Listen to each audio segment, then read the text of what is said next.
Hey TFL viewers, my name's Blake. I'm from Michigan. This is my 1982 GMC K15. I apologize for the bad scenery. Unfortunately, it's the middle of winter up here. And this thing's a garage queen this time of the year, so it doesn't leave the garage.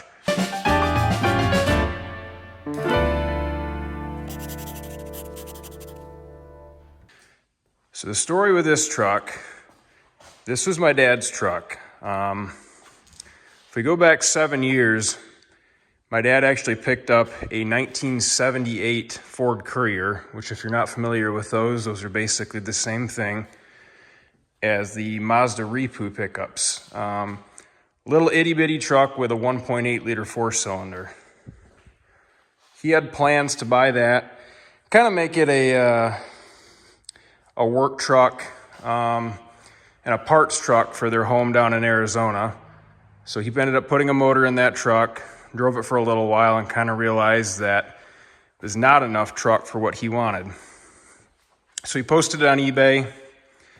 Kind of always wanted another square body. He's had a couple of these in the past. He had a 1985, also GMC, but it'd be a C15, the two-wheel drive version when I was a kid growing up. It just so happened to find a gentleman out of North Carolina that was looking for a Courier that wanted to trade. So the two wound up making the trade. He shipped the Courier down to North Carolina, and we got this back.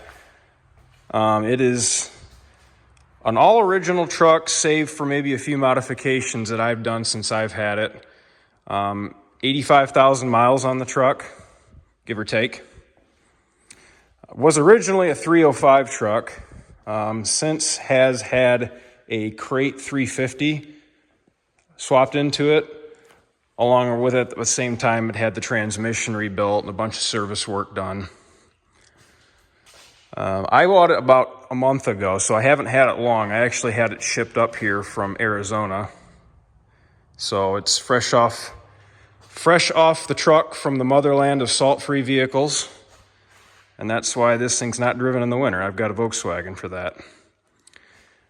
I've got a 2-inch Tough Country lift on there at the moment, and then some 33 1250 Dick C-Pack tires on the stock rally wheels. I think, in my opinion, these trucks look best with minimal modifications done. On the interior of the truck, kind of the same story. It's mostly original. Actually, it's all original at the moment.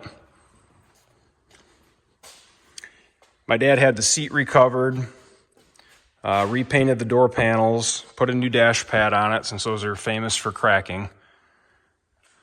Currently has the factory radio in it, although I do have a retro audio looking, factory looking radio that allows me to run Bluetooth. I didn't really want to hack a hole in the dashboard since this truck's so nice and original. Not too much going on in the interior of the truck. I'll pop the hood. It's just not much going on there either, but it is a fairly clean example of a truck.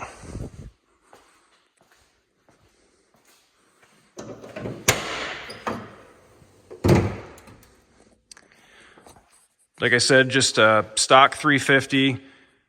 I do have plans, or I'm thinking of doing anyway, actually a GM 4.8 swap. I've got a 2003 Silverado plow truck that is on its last leg in the body department, but the motor and the trans only have about 105,000 miles on them.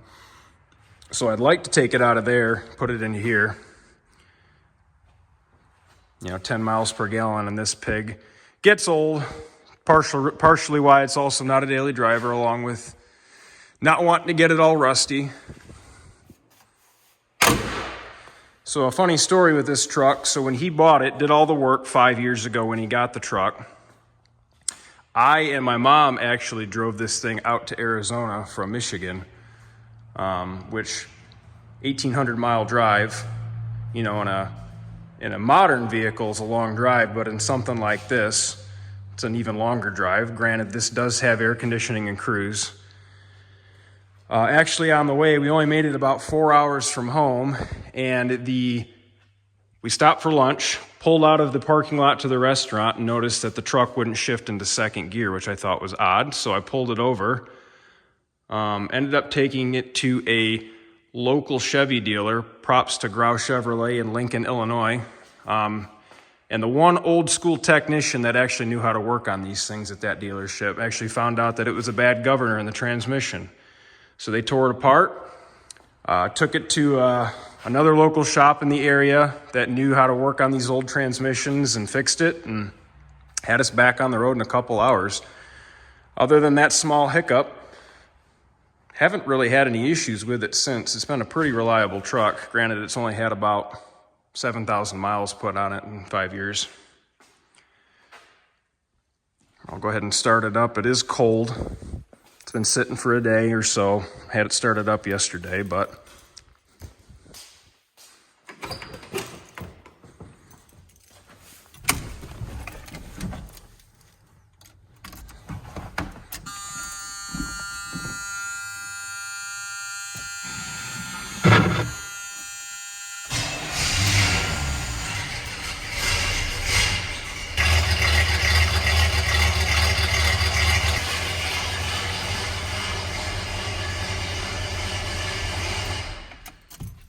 well, thanks for checking out my truck, everybody. Have a great day.